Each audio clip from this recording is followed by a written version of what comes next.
가장 저희들이 인터뷰하고 만나뵌 분 중에 아름답게 이 나만의 삶을 영위하고 계신 분들을 꼭 소개하고 싶었습니다. 지금 안에 기다리고 계신데요. 박용국 선생님 소개드리겠습니다.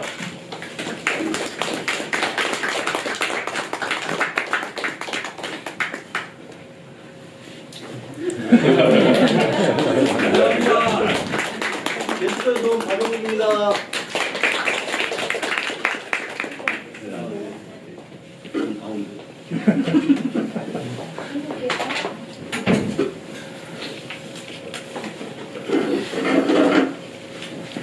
선생님 오시는데 많이 불편하지 않으셨습니까? 아닙니다. 뭐 편한 건 없었고 좀 추워가지고 제주도도 추운데 서울도 좀 춥더라고요. 별다른 뭐 어려움은 없었습니다. 그러면 제가 선생님 소개하고 바로 빨리 말씀을 넘기도록 하겠습니다.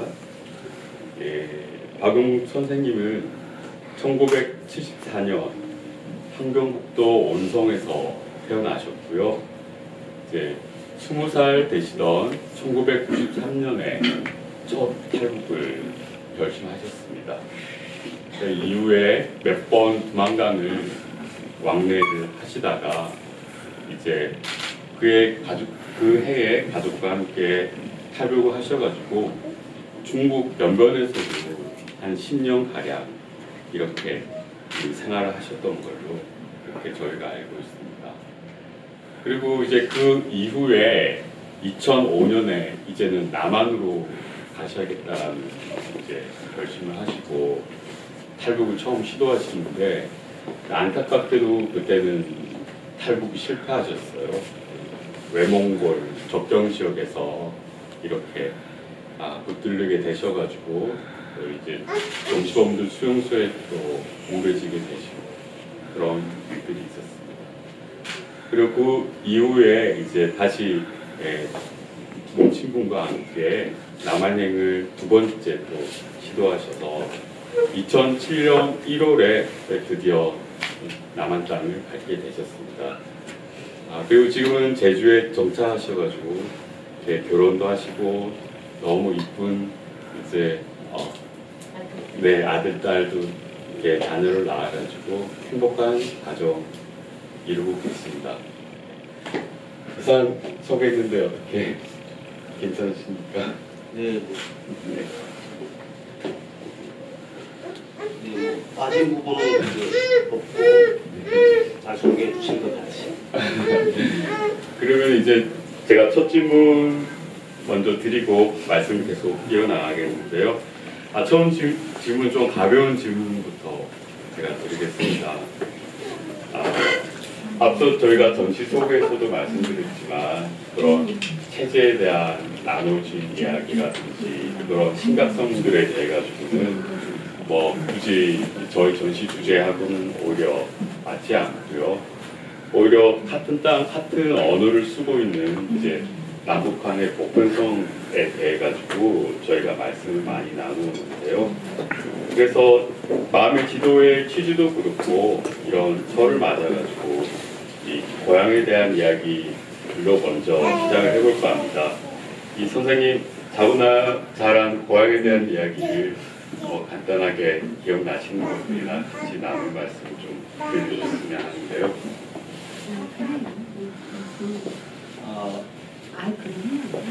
아마 인터넷으로 검색해 보시면 탈북자들에 대한 뭐 이런 간단한 내용들이 아마 나와 있을 겁니다. 제가 살던 고향은 아니지만 오래 살아온 곳이죠. 제가 탈북을 하게 된 곳인데 중국 연방 쪽이죠. 중국에서 이제 저희 북한에 버리면 날씨 좋은 날에는 증산이라는 산의 고도가 해발이 높은데 그쪽에 거의 제가 아무튼 거기서 오래 살다 보니까 제가 뭐 젊은 이제 초등학교, 중학교 이제 사회생활도 그쪽에서 했으니까 일단 고향이라고 생각하는데 평평 사이오 담배농장이라고 원래 입구가 정치범들이 살던 쪽이었어요. 아, 정치범이라면 아마 다들 뭐 들어보셨겠지만 옛날에 여기 뭐 대한민국에는 국정원 안기부라고 하죠. 이제 서서 들어갔다가 누워서 나오는 거. 네, 근데 저희 북한 정치범이면 뭐 진짜 서서 들어갔다가 이제 평생 거기서 죽을 때까지 살아야 하는 곳이죠. 그러니까 이게 달아날까봐 이렇게 지역 조건상에 이제 입구가 통로가 작고 들어가서 안쪽에서 이렇게 커지는 그런 공간인데 그 아마 동네가 한 5-6개 동네가 있습니다. 근데 그쪽이 저희가 이제 정치범들이 다른 쪽으로 옮기면서 이제 저희가 그쪽에 들어간 거죠. 그쪽에 들어가면서 이제 김정은이가 그때 군부대 담배 농사를 지어가지고 공급을 해야 된다고 해가지고 그쪽에 군부대 명칭이 425인데 4월 25일 군대가 창립되었다고 해가지고 담배 농장을 만들어가지고 저희들이 들어간 거죠. 들어갔을 당시만 해도 너무 좋았어요. 왜냐하면 이게 환경이 오염이 안 된 거예요. 개발을 안 시켰길래 아마 몇십 년 걸렸는지 모르겠지만 정치범들이 있었으니까 뭐 나무도 안 자르고 풀도 뭐 진짜 물도 있고 하니까 그대로 있었던 겁니다. 그래서 지금 제가 그 얘기를 왜냐하면 저희가 들어갔을 때도 그렇고 저희가 살 때도 산에는 일단 지금 조금 지나면 봄이 오는 거지. 겨울은 언젠가는 지나게 될 거고 이제 봄이 올 건데 이제 남한 쪽은 날이 지금 춥다고 해도 북한 저희 살던 고향보다는 안 추운 거예요. 지금 아주 양호한 거죠 지금. 근데 저도 여기 와서 지금 10년 되니까 추워요. 북한에 제가 남한에 와서 추운데 북한은 제가 어떻게 생활을 했는지 뭐 그 정도는 모르겠는데 일단 여기 와서 적응이 돼가지고 여기 사람이 돼가지고 추워요. 근데 북한은 이제 여기에 꽃이 필 때는 북한은 이제 추울 때고 여기보다 좀 늦다고 생각하시면 됩니다. 그래서 여기에 한 3월, 4월에 이제 꽃 핀다, 진달래가 피고 뭐 철쭉이 핀다면 저희는 5월달, 4월달, 5월달에 철쭉이 피어요. 진달래가 피고 이제 철쭉이 피는데 산 하나는 진달래가 진짜 빨갛게 다 피고 거의 산 전체가 진달래로 피어 있고 그게 끝나면 이제 철쭉이 피는 겁니다. 철쭉도 물론 우리 제주도 거도 철쭉도 이쁘지만 추운 동네 거는 탐스럽게 진짜 크게 피는 겁니다. 안 보시면 모르실 거예요. 뭐 철쭉이 진하고 색깔도 진하고 탐스럽게 크죠 봉우리가. 그리고 이제 겨울이든 여름이든 저희는 이렇게 뭐 집에서 지금처럼 이렇게 물을 수도로 틀면 나오는 거 아니고 저희는 이제 산에서 정산이라는 산에서 물이 이제 원천지가 내려오는데 그 물이 이제 깨끗해요. 오염이 안 되니까 저희는 이제 그 강의 물을 그대로 이제 부어가지고 꿀꺽꿀꺽 마시고 마시다 보면 막 고기가 이렇게 막 다니고 있어요. 고기가 진짜 청정한 곳이죠. 그리고 이제 또 한 가을쯤 되면 산에 가면 딸기가 막 달리는데 산딸기, 산딸기 이제 가서 마음껏 누구의 소유 재산이 아니다 보니까 딸기 달리면 진짜 마음껏 먹어요. 진짜 딸기가. 딸기가 매년은 안 달리더라고요. 그래가지고 달릴 때는 진짜 많이 달리고 또 이제 달에도 달리고 모루도 달리고 해가지고 무슨 그렇게 아름다운 고향이라고 고향이면 고향이고 살던 곳이었죠. 그리고 진짜 지금도 한번 가보고 싶은 그런 마음이 있습니다. 아무튼 그 정도 고향에 대한 소개는 제가 네, 감사합니다. 저희는 참 감동적으로 길게 들었던 말씀인데 그 철쭉 이야기를 참 많이 하셨어요. 고향하면 떠오르는 게 그 짙은 철쭉들 그리고 속에서 산딸기 따먹던 말씀들이 제일 인상 깊게 저희도 들었고요. 두 번째 질문은 이제 이 고향의 이야기와 또 이제 떠나오셔서 이 남한에 정착하기까지 이렇게 힘드셨던 부분들이나 어떤 들려주실 만한 에피소드 그런 것들 저희들과 같이 공감할 수 있는 그런 말씀이 남한에 오셔서 지낼 동안에 그런 이야기들도 간단하게 한번 전해주셨으면 좋겠습니다. 뭐 중국에서 마이크가 좀 몰리나요?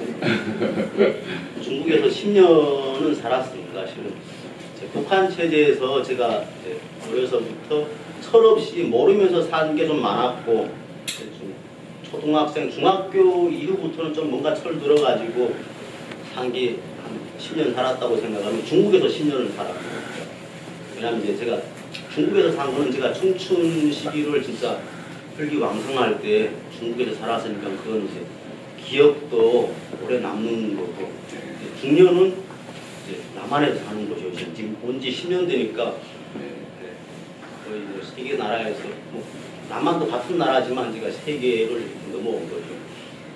근데 중국에서 좀 공산주의 체제에서 공산주의나 사회주의 체제에서 좀 살다가 중국에 와서 자본주의 체제에서 한 10년은 살았지만 남한의 제주도로 오니까 좀 다른 게 많더라. 실은 제가 뭐 중국에 좀 살았지만 처음에 오다부터 이제 같은 민족인데 거의 반세기 이상 다른 땅과 다른 조건에서 환경에 살다 보니까 김치는 같이 즐기고 그 김치도 같이 만들어 먹고 있는데 이제 언어적인 부분이라든가 그 음식이라든가 이제 이런 부분이 많이 다른 거였습니다. 일단 이제 제가 처음 왔을 때도 이제 KT 이제 핸드폰을 처음에 오니까 이제 핸드폰을 만들어야 되는데 그 적십자 저희 도와주시는 분들이 KT에 가자, LG에 가자 하니까 일단 제가 KT가 뭐이고 LG가 뭐이고 몰랐습니다. 그래가지고 그것도 몰랐고 이제 버스를 탈 때도 어디로 가야 되는지 실은 나가기도 두려운 것도 많았고 실은 언어 부분도 영어를 많이 쓰셔가지고 하는 뭐 일본어를 좀 쓰더라고요. 왠지 이런 거는 똑같이 쓰는데 몽키모스파나 이런 영어 부분이 많아가지고 실은 같은 언어와 같은 문화를 예로부터 썼는데 그런 부분이 좀 어려웠고 또 그리고 한쪽으로 제일 어려운 거는 이제 기존에 이제 남한 분들이 시선인 거죠. 이제 시선 쪽에 물론 관심을 주셔가지고 북한에서 오셨고 또 새터민이니까 저한테 이제 관심을 주셔가지고 좀 잘 정착했으면 하는 바람으로 근데 이제 그런 얘기도 하시더라고요. 처음 왔을 때 제일 많이 듣는 얘기가 이제 영국시 정착 잘하고 있는가 뭐 이런 얘기.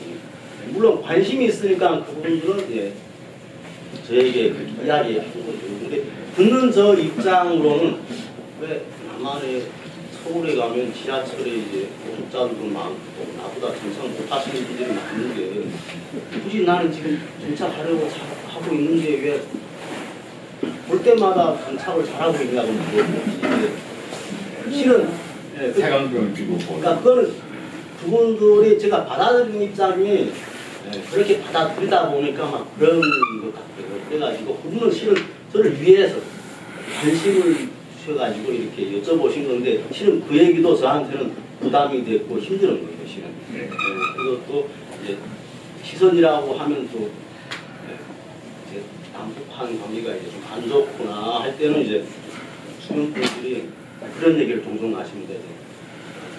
남한하고 북한하고 축구를 하면 어느 분은 거냐. 그래서 그때는 좀 화도 나고 좀 힘들기도 하지만 간단하게는 이야기합니다. 제가 이제 북의 체제라든가 싫어가지고 남한으로 왔는데 내가 누구 편을 들겠냐. 당연히 대한민국 국민이니까 대한민국 편 들 거 아니냐. 그 정도로 이야기를 하고 일단 받아들인 저 입장은 처음에는 힘들었지만 이제 생활을 해오면서 제가 제주도에 그때 50만 인구가 50만 명 정도로 알고 50만 명 정도. 지금 아니면 50만 넘어. 제가 있을 때는 한 40 정도에 지금은 70만이에요. 주민이 대거 오셨네. 그래서 이제 살아보고 제가 생활해보고 하다 보니까 그래 내가 좀 바뀌어야 되겠다. 제주도 같은 경우는 괜당 문화가 많아요. 괜당 문화. 괜당 문화라 하면 이제 끼리끼리 문화인 거죠. 외부인이 이제 와서 이제 치고 들어갈 자리가 없고 지금은 그 여기 네. 제주도 입장에서는 육지라고 합니다. 육지라고 하죠. 육지. 막말로 말하면 육지 것들 이렇게 이야기하는데 그거에 대해서 오해는 마시고 육지에서 오신 분들이 이민을 많이 오셔가지고 지금은 많이 달라지셨는데 지금 원주민이 지금 좀 많이 홀대를 받고 있지만 지금 상황은 옛날에는 이제 외부인들이 이제 이방인들이 들어가서 정착하기가 쉽지 않은 동네이거든요. 그래서 저도 이제 생활을 해보니까 제주도민을 40만을 바꾸기보다 차라리 나 혼자 바뀌는 게 참 빠르겠다. 다수가 바뀌는 것보다 이제 약자가 제가 한 사람이 바뀌는 게 좀 낫지 않을까, 그래도 빠르지 않을까 해가지고 마음을 바꿔먹었습니다. 그러니까 확실히 편해지더라고요, 사람이. 그래가지고 지금은 처음에는 힘들었지만 그 단계를 걸치니까 이제 지나고 나니까 사람들이 이제 인정해주고 편한 것 같아요. 뭐 힘들지 않았다는 거짓말이 없고. 네. 제가 실은 문화라든가 어느 부분에 지성이라든가 부분에 어려워서 하고. 남한에도 북한의 고향을 둔 사람이 많이 있습니다. 그리고 또 지금 저희가 살고 있는 제주에는 이제 일본으로 건너가셨다가 북송 사업 때 북한으로 가셔서 이제 거기서 살아가시는 분들도 많고요. 그래서 이렇게 저희는 이제 세대가 지나서 이런 감각들이, 고향이 떨어지는 감각들이 이제 많이 희석되기는 했는데, 그래서 그렇게 체감을 많이 하진 않지만 이렇게 체제가 다른 것을 박동국 선생님께서는 탈북이라는 과정을 통해서 그러니까 몸으로 직접 고초로서 이 현실을 받아들이신 부분이 있습니다. 그래서 그런 부분에 대한 얘기를 좀 들어볼 건데요. 저희가 처음 이 전시를 준비하면서 인터뷰를 요청드렸을 때 선생님께서 그러니까 이런 살고 과정을 다시 떠올려야 한다는 것이 얼마나 좀 힘드신 일인지 저희가 좀 많이 이렇게 그런 걸 느꼈기 때문에 이런 질문이 조금 이렇게 죄송스러운 질문입니다. 그래서 네, 탈북을 어떻게 하셨는지, 어떤 과정을 하셨는지 이런 질문은 듣는 저희들도 조금 이렇게 같이 공감을 많이 하면서 들으면 좋을 것 같고요. 선생님께서 첫 탈북을 1993년에 하셨는데 그때는 이제 94년도에 북한의 대량 아사 사태가 나기 전이고 그때는 탈북하는 사람들이 그렇게 많지 않을 당시에 탈북을 하셨어요. 그래서 어떻게 하다가 또 아주 젊으실 때였고 어떻게 하다가 탈북을 하시게 됐는지 그 이야기를 좀 들어보고 싶습니다. 네, 뭐 여기서 보시니까 이게 젊은 이제 청년들이 학생인지 모르겠지만 몇 분 있는데 남한에 오니까 이제 질풍노도의식이라고 이야기하시더라고요. 네. 저런 네. 근데 그 나이 때는 저는 조금 넘었죠. 저도 한 그때 이제 길을 한번 잘못 들면 쉽지 않더라고요. 바른 길로 가야 될 것 같습니다. 저도 친구를 이제 잘못 만나가지고 친구가 이제 중국에 몰래 다녀오신 거예요. 북한에서 중국에 이제 불법 월경이라 하는데 이렇게 한번 중국에 잘못 다녀오면 이제 원래 아웃되는 거예요. 현실을. 친구도 다니고 생활도 어렵고 하니까 중국에 원래 갔다 오고 이제 실은 저희 어머님 고향이 중국이에요. 중국. 6.25 때 저희 어머님이 형제분들 많으시는데 이제 중국에서 저희 어머님이 연변 쪽에서 태어나셨고 이제 6.25 나시면서 중국에 이제 오빠도 계시고 나머지는 이제 북한 쪽에 넘어가죠. 그래가지고 이제 저희 어머님 고향은 중국이고 이제 살다 보니까 이제 북한에 가서 이제 살았는데 이제 나중에 이제 그때 힘들 때 중국에 이제 형제분들 몇 분 계셨죠. 저희 어머니. 이제 그분들이 이제 저희 북한에 옛날에 조금 잘 살 때는 중국에서 형제분들이 넘어오셔가지고 그때는 도움 받으셨어요. 오히려 그렇게. 네. 제가 저희 어머님한테서 들은 얘기로. 근데 이제 이후에 이제 김일성 체제 마지막 단계라든가 그 상황에서는 이제 반대로 된 거죠. 중국이 잘 살고 북한이 이제 어려움을 겪다 보니까 이제 실은 그때 저희 친구분이 중국 다녀오셔가지고 저한테 정부가 저 중국에 너 엄마 형제분들이 있다는데 한번 가보지 않겠냐 해가지고 가고 싶은 마음은 없는데 하니까 자기가 몰래 갔다 왔다. 근데 북한은 그 당시 이제 전기도 막 끊기고 그러니까 한번 가보지 않겠냐 해가지고 질풍노도의 시기에 시를 어디다 써야 될지 모르고 아무튼 네 그렇죠. 도망간 놈인데 드셨어요? 네 한번 가보자. 네. 그래. 무서울 거 없는데 그래가지고 따라갔습니다. 금안강을 저희 동 쪽에서는 멀지 않으니까 한번 넘었는데 그게 이제 최초 시기가 이제 북한 말고 또 다른 나라가 있었구나. 실은 술도 먹어보니까 술 너무 맛있더라고요. 향신료를 넣어가지고 제가 그때 술을 좋아하는데 술을 먹고 고기도 막 많이 주고 하니까 그래서 그 친구 때문에 실은 동기부여를 해가지고 이제 중국을 탈북을 한 거죠. 탈북을 한 번 하고 보니까 이제 새로운 세계. 예, 새로운 세계가 또 있었구나. 그때는 이제 뿅 가니까 사람 마음이 걷잡을 수 없게 되더라고요. 막 한 번 갔다 오고는 내 집 드나들듯이 그냥 갔다 오고 방이 갔다 오고 얕으니까 예, 갔다 오고 막 무서운 것도 모르고 아무튼 그래가지고 이제 저희 어머님하고 이야기하고 마지막에는 이제 저희 어머님까지 모시고 이제 가족 통째로 탈북을 중국에 가서 이제 한 10년 남짓 생활을 하면서 좀 본의 아니게 젊었으니까 나쁜 행동을 안 하면 중국에서 그렇게 잡히진 않는데 제가 나쁜 행동보다도 이제 막 술도 먹고 이제 젊었으니까 뭐 이상한 행동도 하다 보니까 잡혀가지고 구속돼가지고 고생도 한 적도 있고 그리고 이제 제일 마지막에는 아마 그 나중에 막 여쭤보는 걸로 알고 있는데 2005년도에 아까 그 이야기하실 때 2005년도에 한번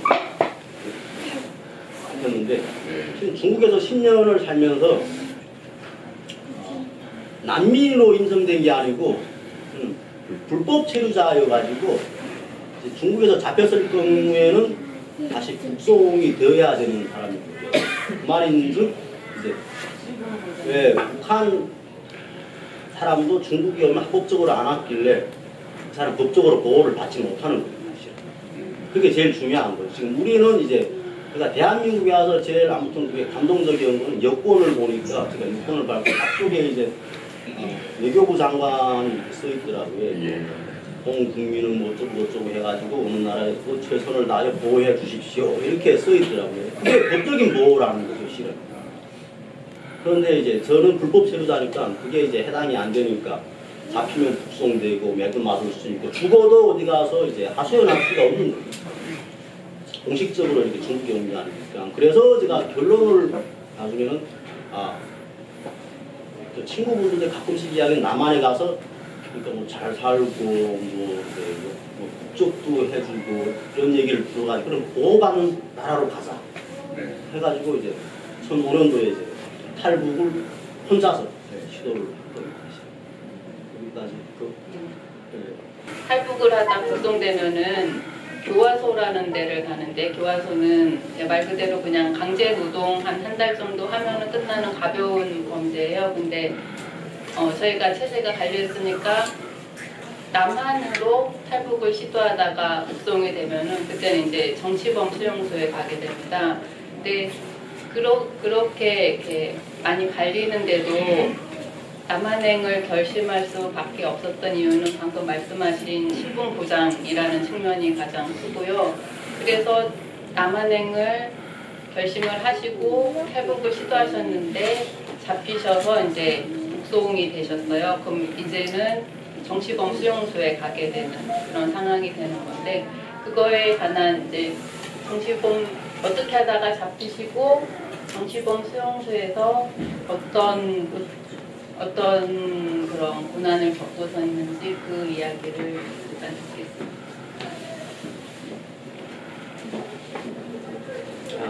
이제 처음 좀 전에 이야기한 것처럼 이제 중국에 살면서 이제 법적인 보호를 받지 못하고 이제 불법체류사 신분이다 보니까 이제 잡혀도 이제 나가야 되고 하니까 저희 어머님한테 친구분들이 하는 얘기를 듣고 이제 남한으로 가자 이렇게 이야기를 여쭤봤어요. 저희 어머님이 위험한데 목숨을 안 하고 위험한데 그건 이제 중국에서 사는 거하고 이제 북한하고 남한은 이제 적대 국가라고 생각하시면 됩니다. 두 개의 입장에서는 지금은 뭐 이제 뉴스에도 나오던데 이제 군에서 이제 적대 북은 적국이 아니다 뭐 이런 식으로 뭐 뺀다고 이야기하시던데 그건 우리 입장이고 북의 입장에서는 언제나 우리가 이제 남한은 적이 되는 거예요. 저희 어렸을 때부터 세뇌적으로 교육을 받은 게 있으면 미국 놈하고 이제 남한 괴뢰수당 놈은 하나를 이고 살 수 없는 놈이에요. 근데 제가 지금 남한 괴뢰 앞잡이가 되고 아무튼 이제 저희 어머님 얘기는 그 얘기인 거죠. 이제 중국에서 잡힌 거는 괜찮은데 이제 남한으로 가다가 우리하고 하늘을 이고 살 수 없는 남한으로 가다가 이제 걸렸을 경우에는 너는 죽어야 된다. 그 얘기인 거죠. 그래서 저희 어머님이 심사숙고하고 가라. 가서 이제 성공했을 경우에는 저희 어머님도 들었습니다. 성공했을 경우에는 좋지만 잡혔을 경우에는 이제는 위험하니까 생각을 해보라 해가지고 그때도 제가 나이 어렸으니까 한번 마음 먹으니까 가겠다고 일단 저희 어머님한테 제가 먼저 가서 자리를 잡아 놓을 테니 나중에 따라오시라. 그때 제가 자랑을 받고요. 저희 어머님하고 같이 떠났으면 저희 어머님도 잡히셔가지고 아마 돌아갔을지도 몰랐어요. 그래서 저희 어머님이 계셨고 제가 이제 부업부로 소개를 해가지고 중국에 그렇게 그러니까 뭐 혼자서 막 다니다 보니까 중국에 탈북자들이 그렇게 많은 줄은 실은 몰랐습니다. 남한으로 온다고 모여보니까 11명이 모였더라고요. 어느 순간에. 그러니까 그 중국에 뭐 20만 명이 탈북자들 제가 알기로는 떠돈다고 이야기를 들었습니다. 근데 저도 모르는 거죠, 실은. 그래서 이제 11명하고 이제 몽골로 이제 중국 몽골이 있고 외몽골이 있는데 몽골이라는 나라가 따로 있는 거죠. 속으로 간다고 해가지고 탈북자 11명하고 같이 이제 출발을 했는데 운이 너무 안 좋은 것 같아요. 그때가 이제 2005년도 8월경에 8월경에 이제 중국 몽골에서 이제 다른 나라 몽골로 넘다가 잡혔어요. 11명 다 잡혀가지고 이제 중국에서도 실은 그 잡히면 그 세터민들에 대한 그 탈북자들에 대한 정보를 그냥 중국에서 잡혔다를 넘기는 게 아니고 공안에서는 이 사람은 남한으로 탈북하기 위한 목적으로 잡혔다고 서류를 북한에 넘겨주는 거예요. 그것만 아니고 그냥 중국에서 잡혔다 하면 상관없는데 그래서 제가 11명하고 함께 이제 몽골 쪽에서 잡히면 거의 대부분 이제 그 중국 산동성 그 중국의 저 연용성인데 산동성 단동 쪽으로 해서 이제 시리즈 쪽으로 넘어가요. 영성. 예, 영성. 그쪽이 아마 인접해서 그런지 모르겠는데 저희가 사는 쪽은 원성 쪽이고 제일 이제 쪽인데 이제 그쪽으로 이제 넘겨가지고 진짜 운 안 좋게 사막에서 잡혀가지고 11명이 다 kup송. 아무튼 신의주 보이부에서 들어가니까 이제 들어가서부터 뭐 유튜브에 요즘 많이 뜨더라고요. 잡히자마자 이렇게 막 때리고 고문하고 이런 거를 많이 보는데 뭐 저도 똑같이 당했어요.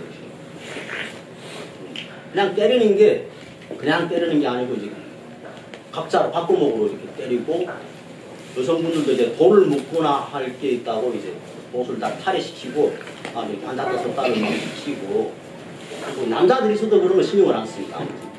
그래서 딱 들어가니까 저희들은 왜냐하면 음악에 그렇게 힘들게 고문이라면 고문이고 고문을 받은 남한으로 탈북을 시도했길래 중국에서 그 소리가 넘기는데 그게 이유가 제일 큰 거죠. 그래서 저희가 나오니까 너희는 살아나가려고 생각지 말아라. 아예 이야기를 하시더라고요. 모의고 지도원이라고 이야기하시는데 그러면서 이제 그때부터 이제 고난이 시작이고 이제 앞에서 과연 내가 여기서 지옥인 것이 이제 여기서 살아나갈 수 있을까? 그때부터는 이제 절망이 차고 그런 이제 머리에 막 옛날에 제가 중국에서 생활하던 거라든지 막 스쳐 지나가고 막 필름이 막 스쳐 지나가지고 아무튼 그 정도로 힘들었습니다. 일단 제가 조사를 받는 과정이 모의부에서 다른 분들은 한 달씩 조사를 받고 다른 지역으로 넘겼는데 저는 이제 남한을 시도했다는 그게 커가지고 3개월을 지하 감방에서 조사를 받았어요. 그 중에 이제 그 나중에 알고 보니까 몇 분은 돌아가신 걸로 알고 있고 11명 중에 돌아가신 걸로 알고 있고 제가 알기로는 한 3분 정도는 다시 남한을 또 오셨더라고요. 근데 그 대부분이 다 이제 남한의 형제분들이 와가지고 그 루트로 이렇게 오르다가 잡히신 분들이거든요. 아마 그 여기 남한에 계시는 분들은 돈을 많이 써가지고 어떻게 빼내오신 분들이 이제 다시 넘어와서 이제 3분, 저까지 하면 4분 넘어온 걸로 알고 있고 나머지 분들은 돌아가신 분도 계시고 그리고 이제 그래서 거기에 정시범 수용소에 계시는 분도 있다고는 알고 있습니다. 제가 3개월 동안 있었는데 본성보육으로 이간이라고 하면 넘어가기 전에 이제 교도소 지하 감방이 있어요. 지하 감방. 지하 감방인데 3개월을 해도 못 보는 상황이었고 이제 손바닥만한 창문이 하나 있었습니다. 손바닥 그러니까 손바닥보다 크면 탈출을 할까봐 그랬나 봐요. 실은 저 생각에는 손바닥만한 그 창문이 있는데 거기에 햇빛이 새 들어오는데 이제 흐린 날은 그때 해를 못 보고 손바닥만한 그 창문이 있는데 그 창문도 활창을 냈어요. 그 살창. 손바닥만한 쪽에서 어떻게 사람 머리도 안 나가는데 어떻게 달아날까봐 무서웠는지 그것도 살창을 냈고 거기서 제가 이제 절망에 이르고 이제 그때부터 이제 저희 어머니 보고 싶고 과연 여기서 살아날까 그리고 또 가끔씩 이제 다른 분들은 중국에서 잡히신 분들은 이제 밖에서 한 달에 한 번 정도 운동 정도는 시키는데 저희는 이제 남한에 가려고 했던 사람들은 운동조차도 안 시키더라고요. 그래서 거기서 제가 한 3개월을 지하 감방에 살았는데 이제 해를 사람이 해를 너무 못 보니까 이제 죽기 전에 그래도 해라도 좀 마음대로 봤으면 좋겠다 이런 마음이 들었는데 밖에 안 내보니까 그래 해를 볼 수 있는 방법은 창문에 손바닥만한 창문을 통해서 이제 해를 보는 겁니다. 그래서 이제 흐린 날에는 아까도 이야기한 흐린 날에 못 보는데 해 나는 날에는 거기에 제가 앉아서 움직이지 못하니까 이제 해가 이렇게 쫙 비치면 이제 얼굴부터 이렇게 해를 이렇게 구미를 하는 거죠. 이렇게 얼굴을 이렇게 해를 딱 얼굴을 돌려가지고 근데 그 해가 움직여요. 이게 해가 이렇게 넘어가면 그 햇볕이 이렇게 따라가지고 이쪽으로 가버려요. 그러면 다시 그쪽으로 얼굴을 좀 살짝 탈아가지고 해를 이 얼굴에 해를 좀 쬐고 그게 유일한 저한테는 해를 이제 볼 수 있는 거였죠. 그러면서 이제 과연 제가 이제 저 해를 보고 이제 밖에 혹시 살아난다면 여기서 이제 살아난다면 밖에 나가면 이제 해를 진짜 많이 보고 싶다 진짜 원 없이 진짜 원 없이 해를 보고 싶은 마음이었습니다. 이제 절망이니까 사람은 실은 우리 평상시 진짜 산소도 숨 쉬는 이제 산소도 이제 평상시 많을 때는 모르는 것 같아요. 해도 하도 이제 아침부터 저녁까지 뭐 흐린 날을 때고는 별로 해에 대한 소중함을 실은 모르는 건 당연한. 저도 지금 와서 살아보니까 모르는 건 사실인 것 같아요. 사람이 흔하면 많을수록 귀한 걸 모르는 것 같아요. 그래가지고 저도 그 당시 이제 살아나가면 여기서 이제 살아나가면 진짜 해를 많이 보고 또 진짜 좋은 일만 해야 되겠다 그래서 이제 막 정신이 이제 영양 3개월 동안에 솔직히 먹지 못하니까 영양실조기 와가지고 예, 뼈밖에 안 나와가 진짜 이렇게 누워가지고 이렇게 나무를 이렇게 굴리면 딱딱딱 소리 나는 그런 소리가 나고 녹음 일체가. 그래서 북한에서 이제 영양실족을 허약이라고 표현하는데 허약. 이제 도가 있는데 저 같은 경우는 한 4도 정도 한 것 같아요. 4도면 항문에 이렇게 주먹이 2개 들어가는 살이 없으니까. 근데 저도 그렇게 뭐 사람 항문이 그렇게 주먹 2개까지 들어가는 자리가 생길 줄은 몰랐어요 지금. 이제 나중에는 제가 이제 정치범 수용소로 가야 되는데 교도소죠. 가야 되는데 이제 가면 죽는 건데 하도 영양실족이 되어 있으니까 여기서 이제 보내더라도 얘는 좀 추세워가지고 걸을 수 있을 정도는 되어야 이제 보낼 거니까 그때 이제 잠깐 이제 병보석이라고 이 사람 영양실족이 심해지면 언제 이제 오늘 죽을 수도 있고 내일 죽을 수도 있고 하니까 일단은 이제 잠깐 내보낸 거죠. 실은 그때 나가서 이제 조금 회복되면 보육원에서 바로 이제 해가지고 다시 보내는 거죠.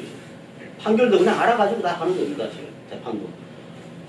근데 그 당시 저희 어머님이 중국에 계셔가지고 저희 아들이 이제 남한에 간 줄 알았는데 잡힌 걸로 알고 나중에 이제 돈을 써가지고 우리 아들이 죽으면 시체라도 나한테 가져와라 해가지고 돈을 많이 썼으니까 부모님이 계시니까 제가 여기까지 온 것 같아요 지금. 아무튼 제가 살아온 중에서 진짜 평생 이제 기억에 남아야 되고 좀 기억하기도 싫고 그 지하 감방이고 교도소 이게 많이 남아있는 가슴 아픈 추억이라고 할까요? 생각이라고 할까? 얼룩이 싫은. 네, 실은 진짜 너무 힘들어가지고 그래서 이거는 이제 한 6개월을 교도소에서 지하 감방에서 살다 보니까 이제 신의주에서 3개월, 이제 원성 쪽에서 3개월 살고 그냥 한 부족으로 이래가지고 다시 나오긴 했지만 아무튼 제가 떠오르기는 진짜 힘든 그 아픈 추억이어가지고 그 정도만 좀 해주고 싶습니다. 이 손바닥만한 빚만 있어도 다시 살아나실 수 있고 다시 생활하실 수 있고 다시 삶을 영위할 수 있는 이 소중함을 이렇게 같이 나누고 싶었고요.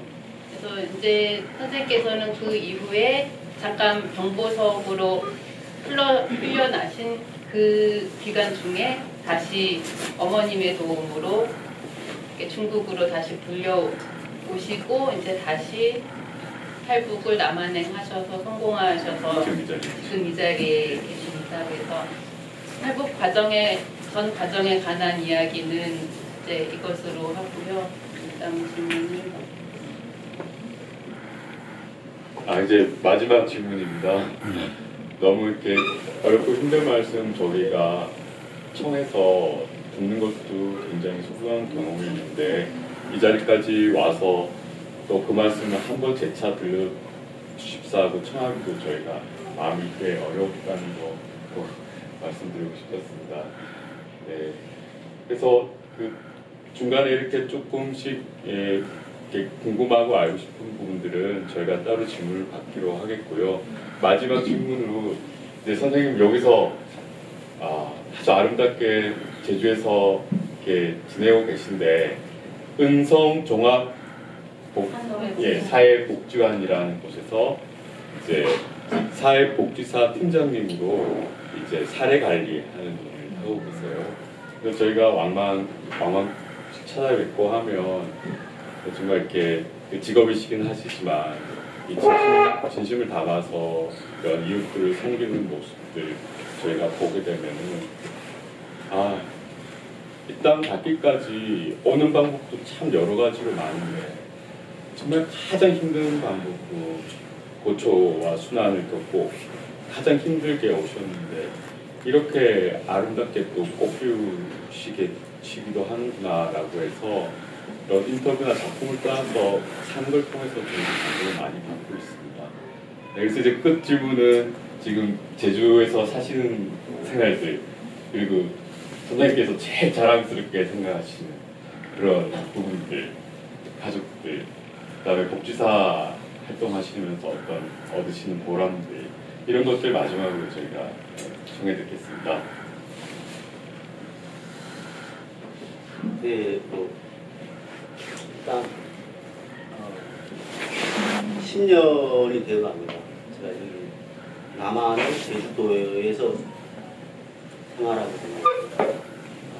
10년이면 뭐 강산에 한 번씩은 바뀐다고 하더라고요. 근데 기간에 저한테도 물론 어려운 점도 있었죠. 네. 아까도 이야기하시다시피 문화라든가 언어라든가 편견이라든가 이런 부분이 실은 어려웠지만 결론적으로 아마 행복한 게 더 많은 것 같아요. 어려운 점보다. 왜냐하면 제가 저는 이제 아까도 이야기하다시피 지옥과 천국을 왔다 갔다 한 겁니다. 사람이 천국에서 지옥 갈 때는 힘들겠지만 잘 살았으니까 행복했으니까. 그래서 지옥에서 천국으로 올라갈 때는 달라지는 겁니다. 사람. 그래서 혹시 제가 가끔씩 그런 생각을 해요. 제가 북한에서 아니고 남한에서 태어났으면 그렇게 행복해 할까? 이제 어렸을 때부터 이제 남한에서 태어났으면 이보다 더 행복해 했을까? 아니면 더 불행해 했을까?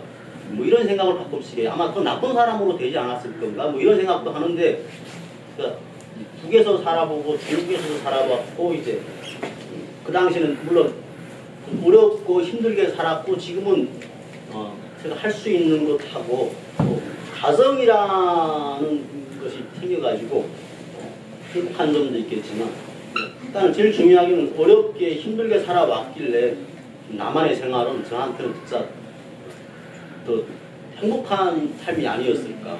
물론 사회복지사로 근무를 하면서 물론 북한에는 사회복지사라는 이제 사회복지라는 것조차도 모르지만 하면서 이제 물론 다 좋은 점도 있겠지만 힘든 점도 있는 것도 있고 그래가지고 이제 10년을 살면 가정이랑 울타리가 생겼고 이제 부모가 되고서 이제 자녀들을 낳고 보니까 거의 뭐 이제 밖에서 좀 힘들었다가 집에 들어가면 자녀들이 이제 저희 아들 딸이 있는데 막 보면 이제 막 힘든 게 싹 사라지고 그리고 또 힘들 때는 가끔씩 그런 생각도 안 가지고 옛날에는 보다 더 힘들었는데 견딜만 할 것 같아 이런 생각하면서 생활하고 또 지금 복지관에도 우연한 기회에 저희 어머님이 오시자마자 좀 아프셔가지고 장애 등급을 받으셨는데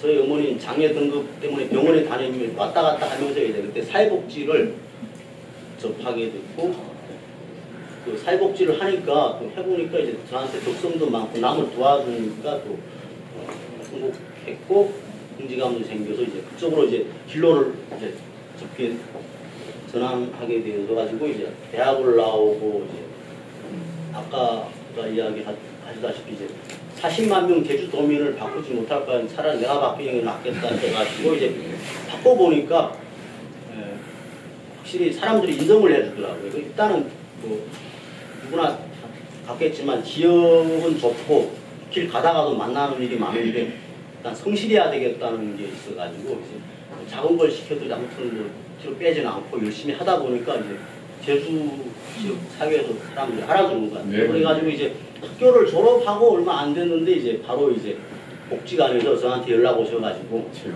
채용하고 있는데 뭐 서로 해보지 않겠냐 해가지고 나름대로 저는 이제 탈북자인데 탈북자라 하면 표현적으로 이제 사람들이 이제 그게 많거든요 이제 그래가지고 말도 다르고 언어도 다르고 하는데 저 사람들은 수도는 얼마나 잘할 건가 뭐 이런 무심도 들 거고 저도 이제 도전해야 되나 말아야 되나 막 이런 생각도 들고 사회 초년생이고 하니까 그래서 일단 뭐 내려가니까 한번 내봤는데 이제 서류가 되고 이제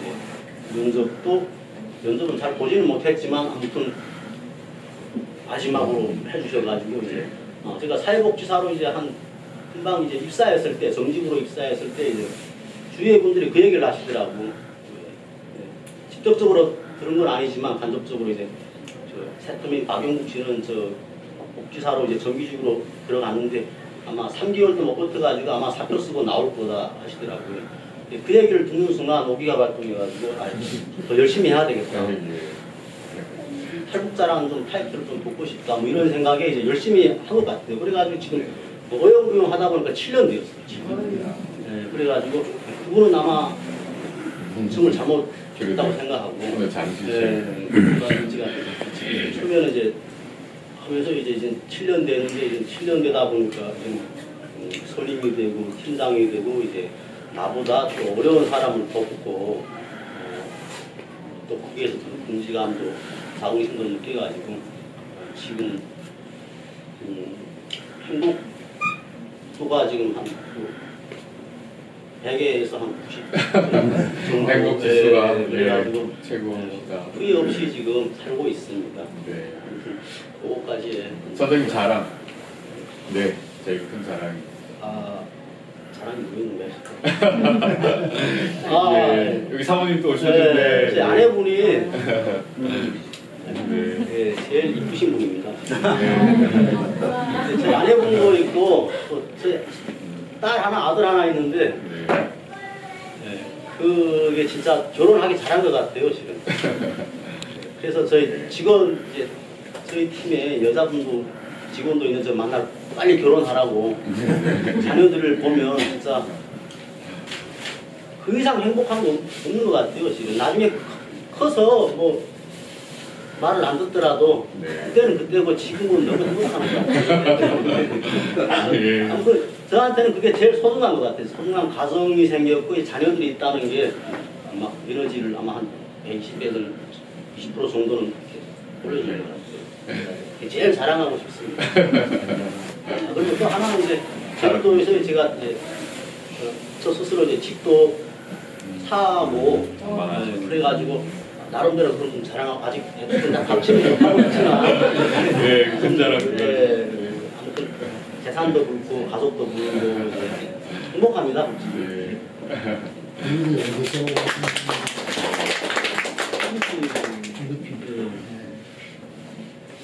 그런데 그 11년 같이 탈북 시도했다가 제가 질문 시간이 따로 마련되어 있어서 진행 후에 마이크를 넘기도록 하겠습니다. 죄송합니다. 예, 이렇게 긴 시간 동안 또 제주도에서 여기까지 이런 전시에 또 젊은 사람들이 하는 전시에 선뜻 나서 주시기가 쉽지 않은 거라는 걸 잘 알고 있습니다. 귀한 발걸음을 해주시고 지금 이 순간에 또 이 저희가 해왔던 전시를 다시 살아 움직이게 해주시는 박영국 씨께 마음 깊이 감사의 말씀을 전합니다. 아까 제가 너무 긴장해가지고 상황을 제대로 소개 못 드려서 다시 그리고 마지막으로 이제 마지막 순서로 혹시라도 궁금하신 직접 여쭤보고 싶으신 질문이 있으시면 하실 수 있는 시간을 마련해 볼까 하는데요. 저희가 또 우려되는 점은 여기 앉아 계신 박영국 선생님이 북한의 대표도 아니고요. 북이탈 주민으로 여기 정착해 살고 계신 분의 전형적 어떤 사례도 아닙니다. 우리가 흔히 하는 실수가 미국엔 정말 미국인이 있을 것 같고 한국엔 정말 한국인이 있을 것 같잖아요. 근데 막상 거기 가보면 우리는 그런 걸 전혀 찾아볼 수 없어요. 그러니까 그런 어떤 정치적으로 굉장히 민감한 부분이나 대답하기 어려운 질문들은 좀 피해 주시고 나와 같은 개인으로서 정말 공감하기 위해서 하는 질문들을 던져주시기를 부탁드립니다. 질문이 있으십니까? 아까 11명 중에 그 후에 다시 이 만난 분 있나? 제주도입니다. 아니 제주가 아니 없습니다. 일단은 소식은 모르시고요. 소식은 이제 3분 정도인가 지금 다시 이제 그분 중에 3분 정도는 남한에 온 걸로 지금 이제 연락을 대충 알고 있습니다. 만나지는 못하고 3분은 넘어오셨습니다. 저까지 4명 되는 거죠. 11명 중에. 그 정도만. 또 질문이 혹시 있으신지요? 우리하고 똑같이 지금 우리 이제 국민이신데 아, 네. 좀 이렇게 범위를 크게 넓혀서 보면은 다른 문화권에서 오셨어요, 그죠? 네, 문화가 다르고 또 이제 사모님은 또 다른 문화권에서 오셨어요. 네, 정확하죠. 네, 그리고 이제 또 두 자녀는 또 좀 이제 케이스가 다른데 그런 그야말로 이 한국 속에서 완벽한 어떤 다문화 과정을 이루어서 사시면서 어떤 느끼는 점이나 또는 좀 힘드는 점은 없으신지? 아주 질문을 어려우면서도 제가 다른 질문을 지금 하신 것 같아요.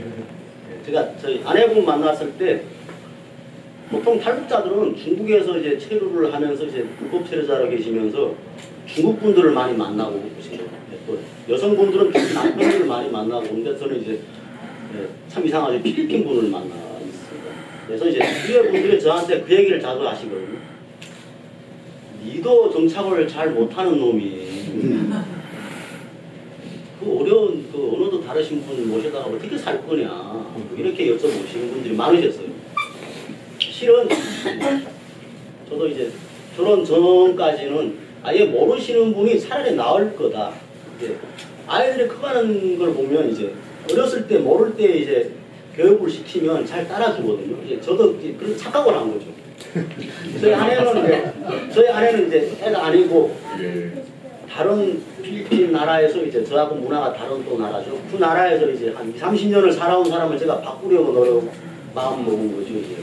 그러니까 그게 결국은 착각이라는 겁니다. 지금은. 네. 바꾸려고 하지 말고 같이 융합이 돼야 되는 거죠. 서로의 문화를 존중해야 되는데 또 북한 사람들은 그리가 부족하죠.